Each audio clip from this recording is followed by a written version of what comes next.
Hey, this is Landon Wolfe, and I am up next on Quad Radio.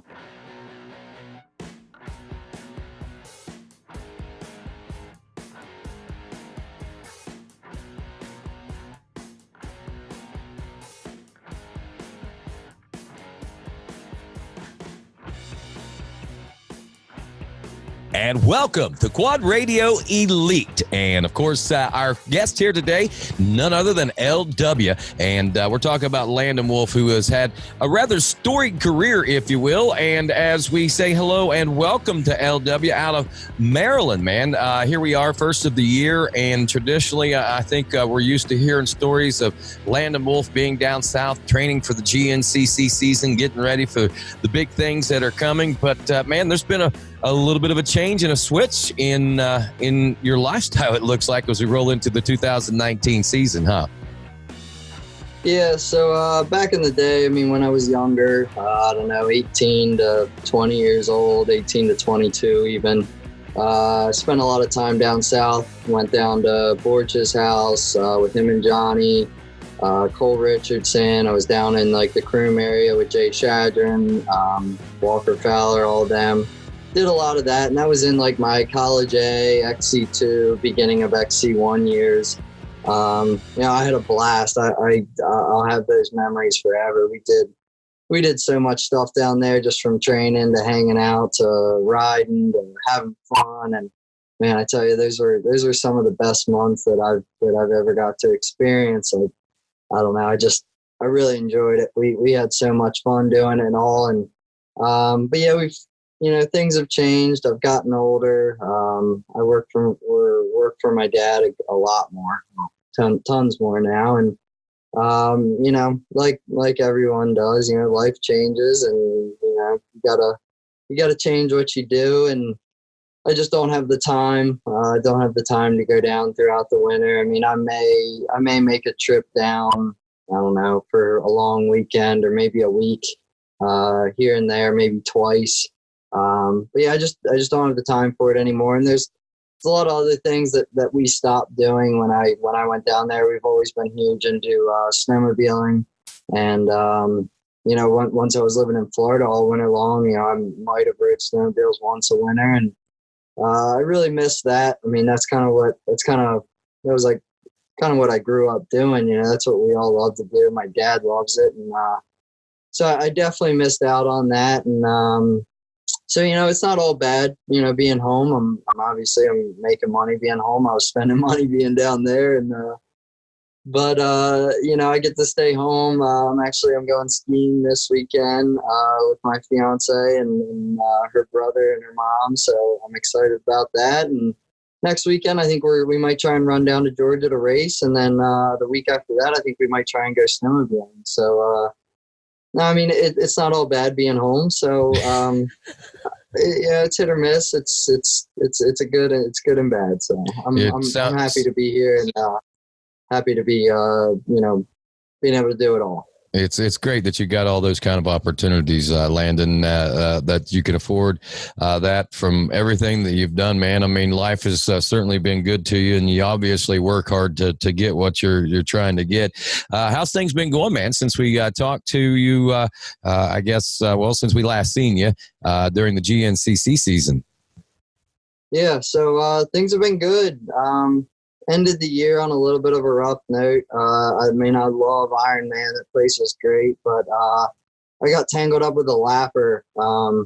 I made a pass for the lead, and literally the hill climb directly after that corner where I made the pass. I guess you call it a rookie mistake, although I don't consider myself a rookie. But on the 4x4, it was a situation where there was a guy stuck in a ravine, and I tried to go up on the edge and drop down in on him, which would have been no problem on a 450 like I'm used to racing. And I saw it, and I didn't even think twice. I took off, got up on the ravine, and when I went to drop back down into the track, it was just too much of a drop, and I rolled the bike over on its side, and then I had another rider kind of do the same thing as me and get stuck down on top of me. So, I mean, we were there for minutes trying to get it out. And so I had a had a rough ending of the season. I mean, I made a good comeback and ended up fourth.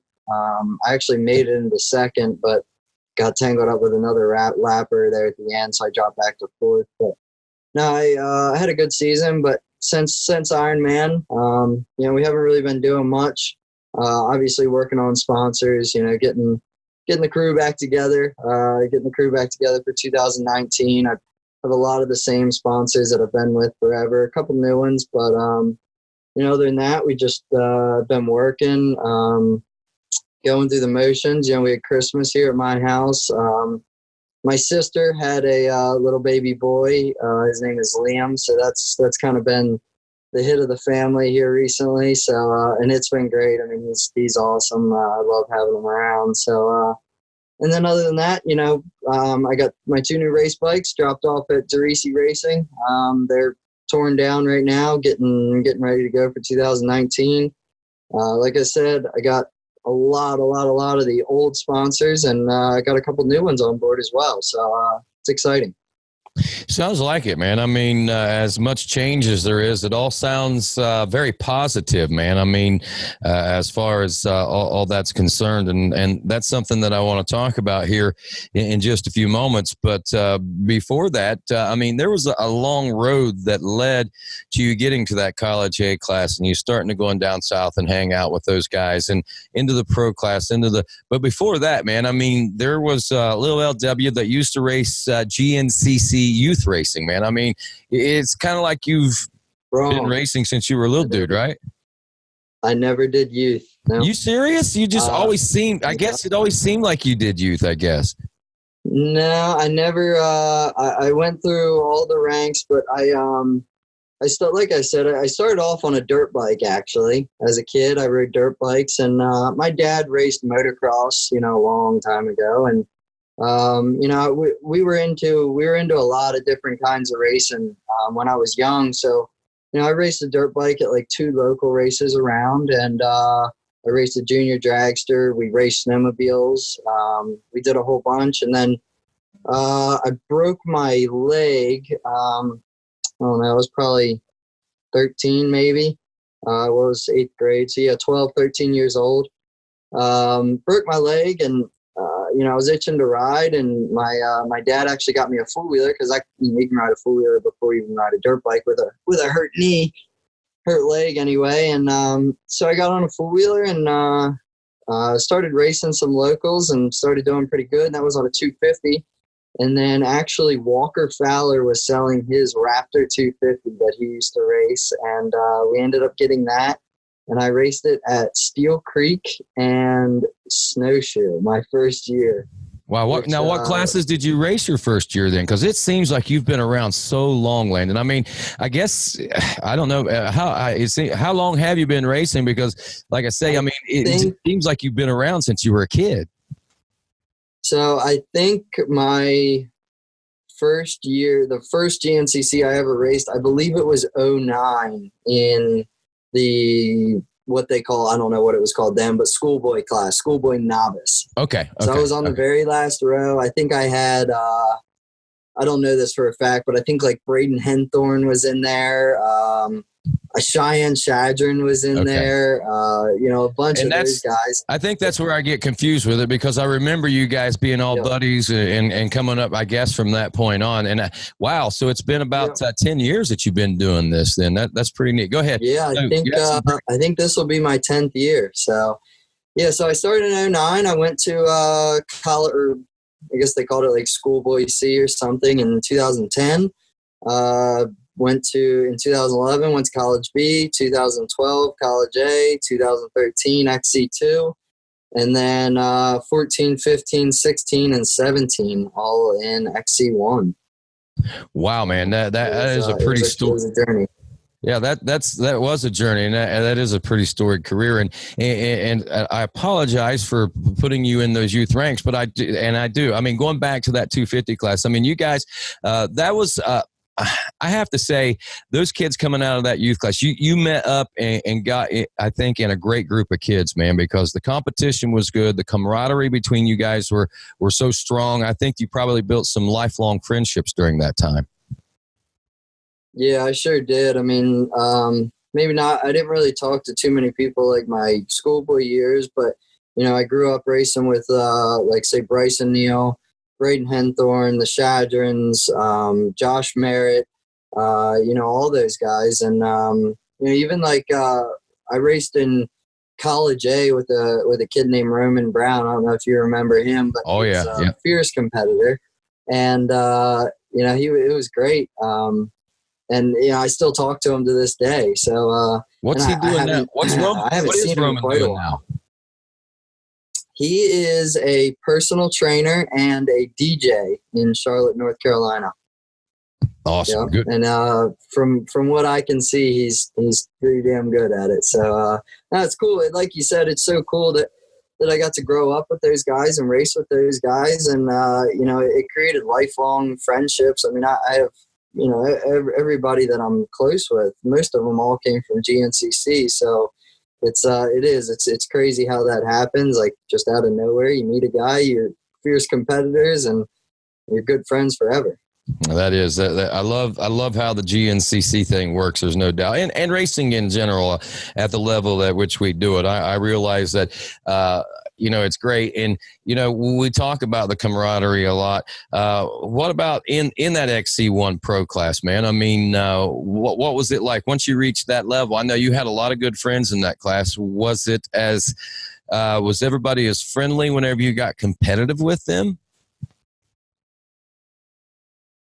Yeah, I mean, I know there's definitely some people in the pro, and it's not even bad, but you know, there are a couple people in the pro class, you know, when you get out on the racetrack, where, you know, they're not as friendly as they are in the pits, and there's a couple people that may not get along as well with others that, you know, they do with somebody else. But you know, I was always happy to know that, I think, you know, when I was in pro, or even in every other class, I was good friends with everybody that I raced with. I mean, from first place to 15th place, you know, I stayed with Walker, and I stayed with Cole, I stayed with Porch, Gallagher, Merritt, Marty Christopherson's a good friend. Wesley Wolfe has been, you know, like my brother since since he was born.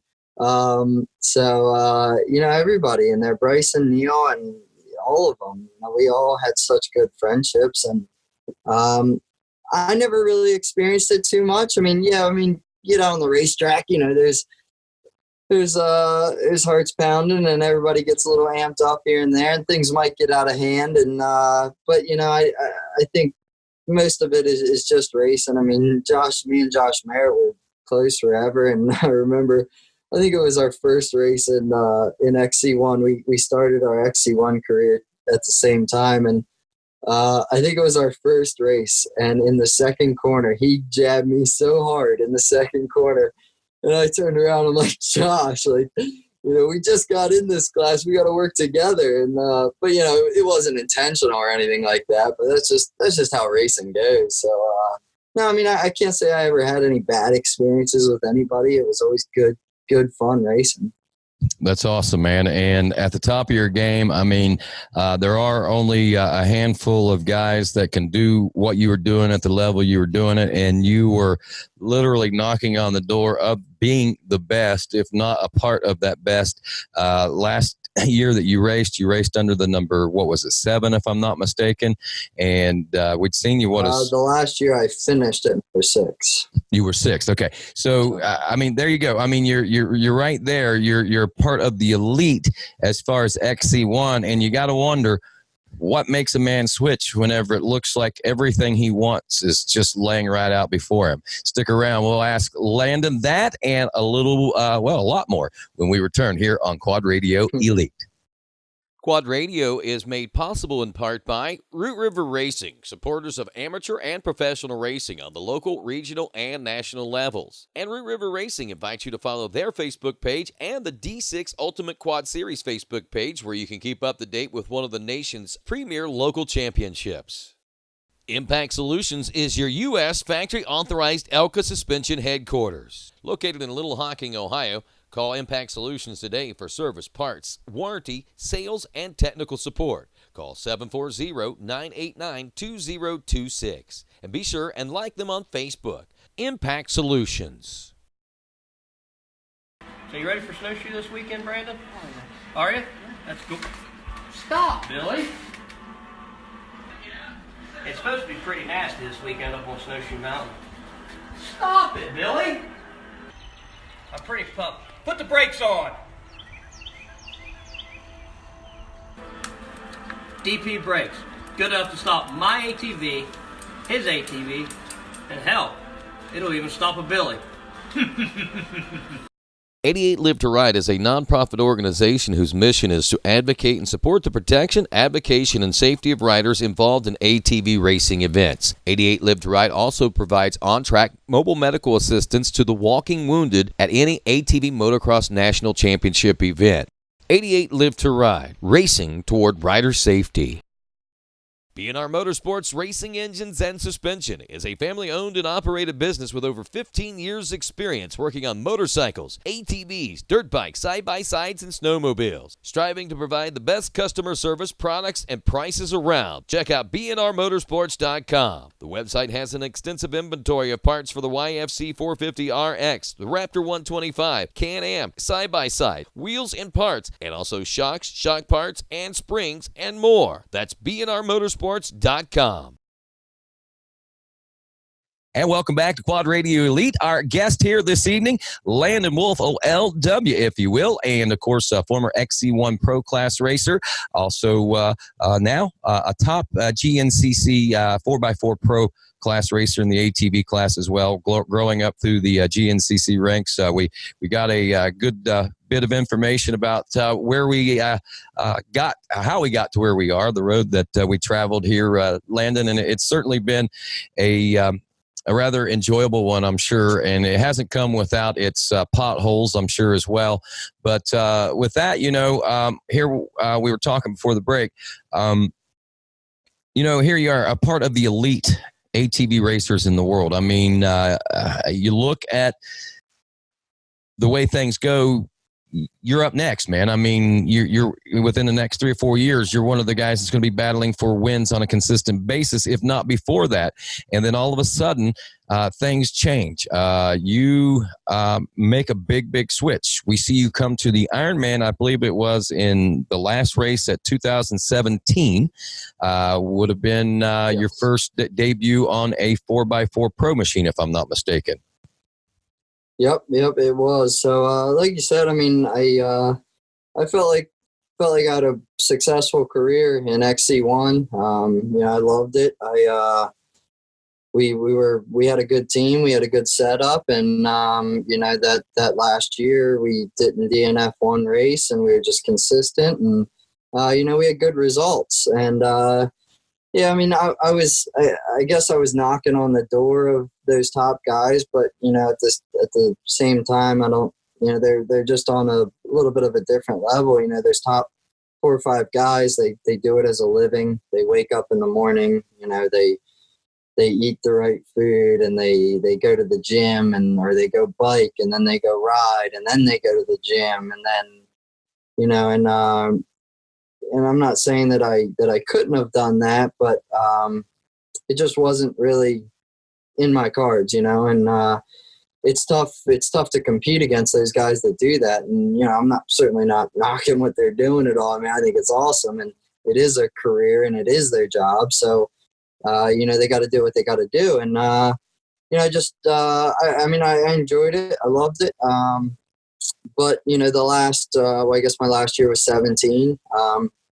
I just started to think, there's a lot of other things that I would like to do while I'm young. And I had a boat, and I like to travel, and it just took a lot of time. Every evening I would, I'd finish work, throughout the day, and then I'd go directly over to the shop, and I'd start cleaning, I'd start working, and it was just a lot. And not that I'm saying I was ready to, say, all right, it's time to move on. But, the thoughts were definitely in my head, like, yeah, maybe there's something else that I should be doing, or something that I would feel better about doing. instead of just kind of chasing this around. And, but it kind of just got pushed to the side. Like, I was like, yeah, I'll get around to it. I'll think about it later. And, I had locked up number 6, for the year at Powerline in 17. And Dwight Pollard is one of my good friends. And he was like, we were just talking, hanging out. I was down at his place at Powerline. He's like, yeah, you ought to ride a 4x4 at Ironman.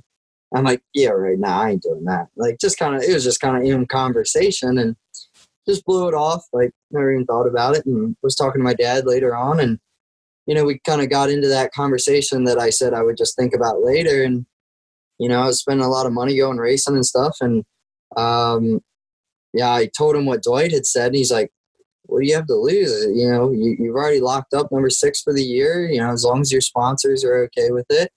Why don't you call Dwight? So I did. I mean, I talked to a lot of my sponsors, and they were all like, yeah, whatever, have fun with it. Do what you got to do.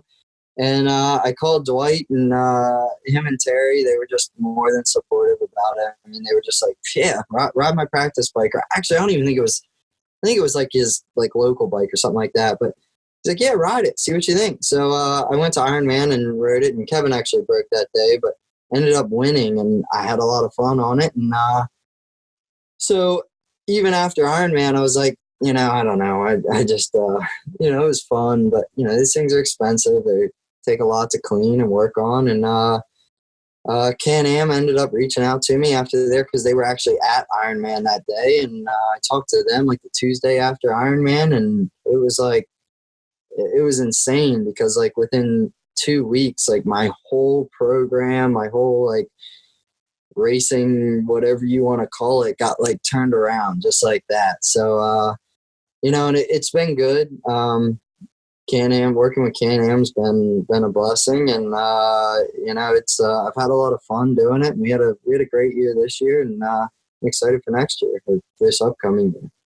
So I guess in the big picture of things, I mean, if you look at something, obviously fun is a big aspect of it for you. You want to enjoy what you're doing, and I can't blame you there.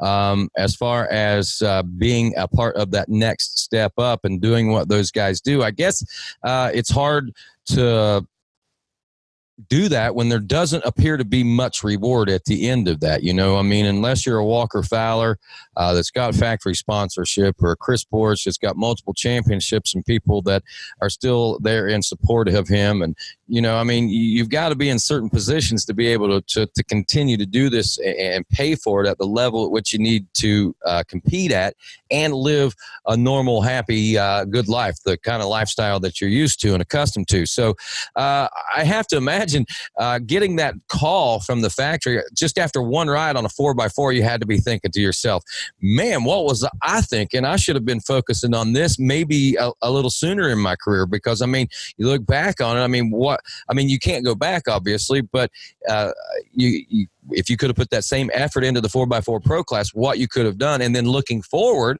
if there's still factory support available there and they're willing to throw out the dollars, if you put a little bit of extra effort into it, what you're able to achieve now monetarily, making it a win-win situation, fun and able to make money. Right. And that's pretty much what it came down to. I mean, my dad is a huge numbers guy. I mean, that guy's got numbers running through his head at all hours of the day. And he's kind of started planting that seed in my head. And, we were, and I'm not saying this is the reason that it all happened, but we definitely, we put all those numbers down on paper and looked at things, and, we were like, wow, like, so we're really not getting much out of this. And, but at the same time, we were having a blast, like we met all those people. And so, it wasn't just all about the numbers, but, that was a huge bonus. You get companies that are really supporting you. And, I just wasn't in the position that Walker and Adam and Chris and Bryson and those guys are in, that, so this came about, and I was like, I would be dumb not to. I can't just pass this up. And so it's really worked out. I have a company like Can-Am who's making the bike, and that I talk to regularly, and they want me at the races. They're excited to see me at the races, and it's brought on a couple other opportunities as well, just, with other companies, and it's definitely like transformed a little bit. Just kind of got a different outlook on people, on sponsors, and I've learned this from people like Walker and Johnny and Adam, and a lot of my sponsors have come from people like that, just because I'm close with them and they've put me in touch. And but they a lot of times you just have to have a little bit of a different outlook. Like, it's not only all right, I win races, you pay me money, or I win races, you give me product, or whatever. It's a lot of, what can I do for you so that you can do for me, so that you can help me out. You look at, like, say, Johnny Gallagher. I mean, he's not the fastest man on the track anymore, although he's darn close still, which is great. But but he's making a great living off of racing, and that's because he knows how to help people so that they can help him. And I credit a lot of my sponsors to all those guys, especially Johnny. I mean, he's done a lot for me over the years, and Adam as well, and Chris, and you just kind of have to know how to work the system, and this all started just coming across, like, making that call to Dwight and going and racing the 4x4 has created what I have now. And it's not an empire, but it's it's something good. It's something that I enjoy, and it's something that it makes me feel like I'm really doing something productive. Sounds good, man. So new things coming up this year. You got anything new and exciting for 2019? I mean, not too new. I mean, I got a couple new sponsors. I have working on getting some new A-arms out of Texera Tech. They're making some for the 4x4s now. We've gotten a set. We're just trying to get them all lined up. So hopefully have them on ready to go for the beginning of the season. I have 9-2 Goggles, local company out of PA. Got in touch with them, and their goggles are awesome. I mean, they've sent me 2 sets now, and they're really cool. And it's cool that they're coming out of PA. It's and they're GNCC based. That's where the guys are from. So that's cool. And Obor tires was a big one. Stumbled across them kind of through Adam a couple months ago. And that's turned out to be something, that is really, really big to my program. I mean, they have a new product. It's a good product. They have, some good engineers. They got a good, representative, and they're ready to go. I mean, they're ready to go racing, and they're going to be a huge part of my program this year. And I'm excited to go show everybody what their tires can do. And then, a couple other little things. We still have Specialized on for next year, and it's cool. Specialized is, I guess it's called the presenting sponsor of GNCC right now. And they're going to support me through next year as well. So that's cool. And a good friend of mine, Carney, he owns a company called C3 Roofing. And he wanted to, I guess you could call it, he wanted to do something, for social media to, show that he's giving back to the community and all that. And he actually came on board, wanted to sponsor me, and that was actually all his idea. So we were sitting down at lunch the other day, and he said, "Yeah, let's do it. Let's get you a sponsorship." So, I mean, nothing. The tire thing is huge. That's a big one. Everything else, just kind of a small changes, but I got so many of the same sponsors, and I got my same crew. I got my mom, I got my dad, I got my sister and her husband, my fiance Danielle, and just I feel like I got a really solid crew that loves to go racing. And we lost Kevin in the 4x4 pro class this year, which definitely isn't what I was wanting, but no, I get it. He just had his first kid, and it's exciting for him, and he's had amazing career. So I can't blame him for that. And yeah, I'm excited to go. I'm ready to get this ball rolling. All right, man. You got a target on your back, I'm sure, heading into next year, especially with the way the season is going to be rolling out. And, of course, before I let you go today, any words of wisdom that you might want to impart to maybe some folks that are thinking about getting into racing, folks that are into racing and working their way through the ranks and, maybe at a juncture in their career and trying to decide, it sounds like you've traveled all paths as far as GNCC is concerned. Yeah. I mean, you got to make it work for you, I think is the biggest thing. And, there was definitely some times throughout my career, I was just like, my mind was just, I just had too much going on. I was thinking too much about it, and I kind of stopped having fun. I mean, and I know that's what everybody says, but you do got to have fun with it. This isn't for 99% of the people. This isn't something you're going to, make a living on right now anyway. And, you got to have fun with it. And it's cool to see all the kids racing. I know we got a lot of micro racers now, which is awesome. And, you get to see like people like Jeff and Tracy Pickens' son, JP. He's racing now. I believe Brian and Alicia's younger son, Ryder, is going to be racing. So it's cool to see the youth. But, yeah, I mean, have fun with it. And I think a lot of it, I've been talking to some people about, how to get sponsorships, and then a couple other pros were thinking about, doing some things about how to get sponsors. And I think that goes back to a lot of what we just talked about. Like, it's not all about winning races and, it's about helping the company to help you. But no, I mean, I think everyone has their own style of making the racing work for them. And, it's just all in what works for you, but, have fun with it. And, I think one of the coolest things that I could say, like, go racing for is the atmosphere, the group. I mean, there's just so many people that you become so close with just through racing. I mean, even, like my fiance, Danielle, I mean, I met her at my local high school here. And now she has, so many friends at the racetrack now that, it's funny to see that work. And, and just like me, I mean, I met you through it. I've met all these pros. I've met Caleb. I've met Stuart. I've met all these companies that are in China or California, Canada.